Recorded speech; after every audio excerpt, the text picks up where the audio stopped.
महाभारत युद्ध समाप्त है सारा कौरव तो मरीगले पांडव बचले पांडव किसी समय जाक राज्य शासन कले ताके स्वर्ग यात्रा लगी बाहरी गले हिमालय गोटे गोटे भाई पड़तेल गले से युधिष्ठिर आउ गोटे साथी कुकुरटे स्वर्ग की गले जुहार जे समले मुझे आपन के स्वागत करुचे आउ नुआ भिडियो संगे भिडियो जानमा कि केन्ता दुर्योधन सारा जीवन अनीति अधर्म पथे जाई भी स्वर्ग लाभ कर पारा तो वीडियो के से जगह देखबे से जगह देखले आप मैंने बुझी पारबे।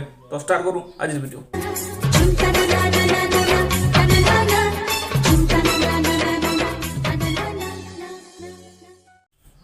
श्रीमद भगवद गीता अनुसार युधिष्ठिर सशरीर स्वर्ग के जाते जिते बेले स्वर्ग के पहुँचीछन युधिष्ठिर प्रथम साक्षात होइछे दुर्योधन संगे तार भाई मान भी साक्षात है। तो जिते बेले हिमालय स्वर्ग यात्रा करुले से गोटे गोटे भाई तलके पड़ते जाऊे भीम पचरुला तार कारण सब। तो इने भी युधिष्ठिर के पचासी कि भाई दुर्योधन तो सारा जीवन अनीति अधम पथे गला अनीति कला अधम कला किंतु केना तापने स्वर्ग लाभ कर पारा। तो इने युधिष्ठिर कहून कि जड़े टिके भी जो पुण्य करे तो से किसी समय लगे स्वर्ग लाभ कर पारसी। आ दुर्योधन ने भी गोटे सद्गुणटे थिला जेना कि तार जीवन सब बड़ सद्गुण है।